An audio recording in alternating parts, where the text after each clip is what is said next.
ഭാര്യയുടെ വില അറിയണമെങ്കിൽ ഇപ്പൊ നമുക്ക് തോന്നും അവള് പോയാ പോട്ടെ, എനിക്ക് ആരോഗ്യമുണ്ട്, സൗന്ദര്യമുണ്ട്, എൻ്റെ മുഖം വല്ലാതെ ഒന്നും ചുളുങ്ങിയിട്ടില്ല, വേറെ കെട്ടാമല്ലോ. ഇതെല്ലാം നഷ്ടപ്പെട്ടു പോകും. ഈ യുവത്വം പോകും, കറുത്ത താടിയും മുടിയും പോകും, ചുക്കിച്ചുളഞ്ഞ് മുതുകത്തൊരു കൂനുമായിട്ട് ഊന്നു വടിയിൽ താങ്ങി നടക്കേണ്ടി വരുന്നൊരു കാലഘട്ടം കടന്നു വരും. അന്ന് കോരിത്തരാൻ നമ്മുടെ ഉമ്മായും ബാപ്പായും ഒന്നും കാണൂല, അവർ 6 അടി മണ്ണിൻ്റെ ഉള്ളിലായിരിക്കും. നമ്മൾ പൊന്നുപോലെ വളർത്തിയ നമ്മുടെ മക്കൾ അവരുടെ ജോലി തിരക്കുകളിലായിരിക്കും.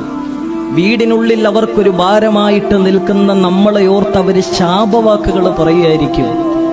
അന്ന് നമ്മുടെ അരികിലോട്ട് വയ്യാത്ത കാലും കയ്യുമായിട്ട് 2, 3, 4 മക്കളെ പ്രസവിച്ച വയറും അത് മുഖാന്തരം അനുഭവിക്കുന്ന ബുദ്ധിമുട്ടുകളുമായിട്ട് നമുക്കൊരു നേരത്തെ ഭക്ഷണം തരാൻ നമ്മുടെ അരികിലോട്ട് വരാൻ നമ്മുടെ ഭാര്യ മാത്രമേ ഉണ്ടാവുകയുള്ളൂ.